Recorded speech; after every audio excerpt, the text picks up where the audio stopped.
Hvis du er over 50 og har lidt tid til overs, så er Aarhus Senior Billiard måske stedet for dig. Det er torsdag formiddag. En flok herrer kravler i ly for den sibiriske kulde hos Aarhus Pool og Billiard for at få sig nogle hyggelige stunder.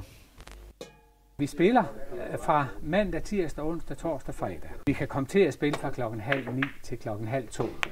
De fleste spillere de kommer her 2 eller 3 gange om ugen og spiller i få timer.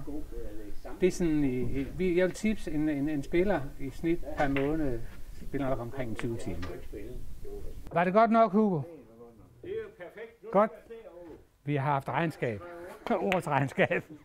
Det er vores revisor, der bare kan det der. Ja. For at få point skal de hvide baller ramme kejlerne. Men selvom de tæller point, er der mange andre ting, der gør, at de kommer. Altså vi går og gasser hinanden og siger en masse ting til hinanden og laver sjov med hinanden. Så det er jo også for hyggens skyld, for det sociale samvær. Nå, der er sgu ikke rigtig... Hugo, hvornår flyttede vi ind her i? Det ved jeg ikke, jeg skal også komme ned. Så.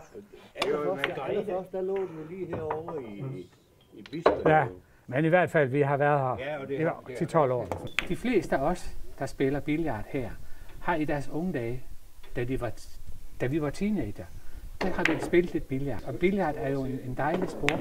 De fleste kan dyrke den, fordi den kræver ikke den helt store styrke som sådan, men det giver stadigvæk motion. Nå. Det er jo ikke så godt, det der. Hvor længe tror du, I vil fortsætte med at spille her? Lige så lang tid vi kan. De mødes samme tid og sted i morgen til en ny omgang hygge.